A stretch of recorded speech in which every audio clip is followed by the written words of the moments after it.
자, 국민의힘 공관이 단수 공천 외에도 22개 지역구를 경선 지역으로 확정을 했습니다. 박승규 의원님, 자세한 내용 좀 전해주시죠. 자, 이제 그래픽을 보면서 설명을 드리면 자, 어떻게 볼 수 있? 첫 번째 구자룡 비대위원 같은 경우는 누가 봐도 이제 뉴키즈에 속하고 한동훈 이 대표 비대위원장의 어떤 복심으로 불릴 수 있는 그런 후보거든요. 여기에 정미경 의원 재선에 전에 당 최고위원을 지냈고 조수진 의원 같은 경우에도 비례대표지만 초선이지만 당 지도부를 했습니다. 네. 자, 쟁쟁한 저 세 사람을 경선을 붙인다. 이건 무슨 얘기냐?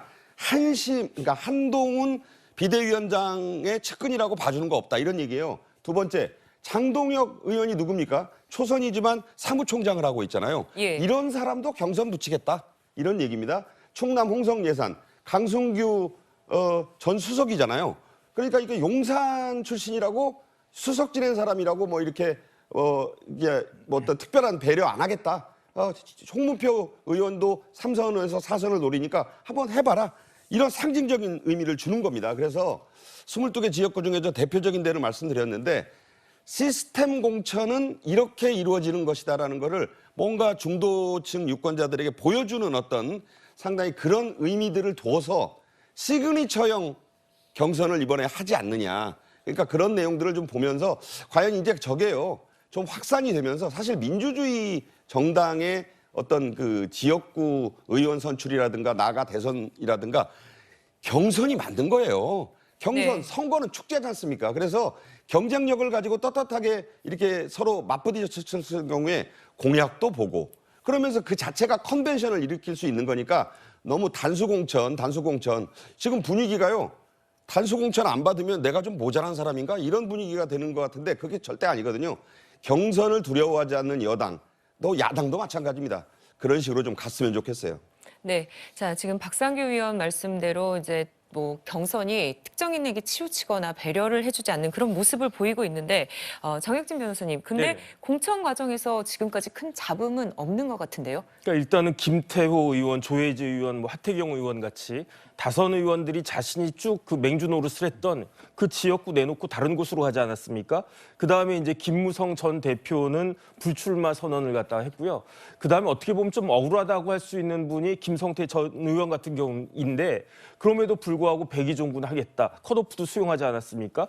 보수당이 지금처럼 공천에 있어서 잡음이 없었던 적이 있었나? 특히 집권 여당인 경우에 그런 경우에 기억이 잘 안 날 정도로 뭐 옛날에 뭐 들고 나르샤 뭐 이런 말도 있지 않았습니까? 그런데 왜 이렇게 잡음이 없이 집권 여당이 조용하게 넘어가는가? 첫 번째는 제 생각에는요. 그만큼 그 집권 여당이지만 위기의식이 있다. 만약에 이번 총선에 잘못된다라고 하면 그러면 진짜 정권 잡은 게 의미가 퇴색할 수밖에 없다. 그다음 두 번째는요. 비대위원장의 지도력이 뛰어난 것이 아닌가? 전 그런 생각이 드는 게 이런 정교한 전략과 전술이 있는 것 같아요. 그러니까 대통령과 비대위원장의 최측근들이 오히려 먼저 희생하는 모습 보여주고 먼저 불이익을 갖다 입는 그런 모습을 보여주니까 다른 사람들이 여기에 대해서 뭐라고 할 수 없는 것이 아닌가. 그런데 이런 모습들은 다수당이고 제1당인 야당과는 너무 비교되는 것이 아니겠습니까? 이렇기 때문에 지금 여당과 야당의 지지율 차이가 이게 반영되기 시작하는 것이 아닌가 저는 그런 생각이 듭니다. 네, 자 그리고 국민의힘 공천 성패는 바로 텃밭인 영남권에서 결정될 것이라는 관측도 나오고 있습니다. 오늘 일부 단수 공천 결과가 발표가 됐는데 최진봉 교수님은 어떻게 평가하십니까? 대체로 오늘 뭐 공천된 걸 보니까 현역 의원들이 대부분 다 단수 공천을 받았더라고요. 몇몇 분 빼고는.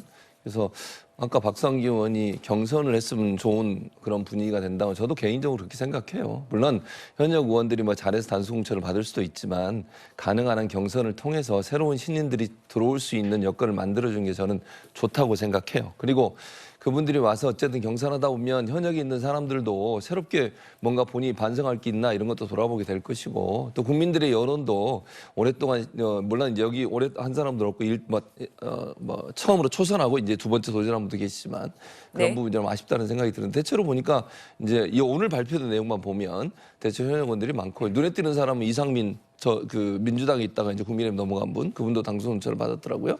어쨌든 경쟁자들에게 좀 더 경쟁할 수 있는 기회를 많이 줬으면 좋겠다는 생각입니다. 네. 자, 국민의힘 공관이 단수 공천 외에도 22개 지역구를 경선 지역으로 확정을 했습니다. 박성규 의원님, 자세한 내용 좀 전해주시죠. 자, 이제 그래픽을 보면서 설명을 드리면 자, 어떻게 볼 수 있? 첫 번째 구자룡 비대위원 같은 경우는 누가 봐도 이제 뉴키즈에 속하고 한동훈 이 대표 비대위원장의 어떤 복심으로 불릴 수 있는 그런 후보거든요. 여기에 정미경 의원 재선의 전에 당 최고위원을 지냈고 조수진 의원 같은 경우에도 비례대표지만 초선이지만 당 지도부를 했습니다. 네. 자, 쟁쟁한 저 세 사람을 경선을 붙인다. 이건 무슨 얘기냐? 그러니까 한동훈 비대위원장의 측근이라고 봐주는 거 없다. 이런 얘기예요. 두 번째, 장동혁 의원이 누굽니까? 초선이지만 사무총장을 하고 있잖아요. 예. 이런 사람도 경선 붙이겠다. 이런 얘기입니다. 충남 홍성 예산 강승규 전 수석이잖아요. 그러니까 이게 용산 출신이라고 수석 지낸 사람이라고 뭐 이렇게 이게 뭐 어떤 특별한 배려 안 하겠다. 홍문표 의원도 3선에서 4선을 노리니까 한번 해봐라. 이런 상징적인 의미를 주는 겁니다. 그래서 22개 지역구 중에서 대표적인 데를 말씀드렸는데 시스템 공천은 이렇게 이루어지는 것이다라는 거를 뭔가 중도층 유권자들에게 보여주는 어떤 상당히 그런 의미들을 둬서 시그니처형 경선을 이번에 하지 않느냐. 그러니까 그런 내용들을 좀 보면서 과연 이제 저게요.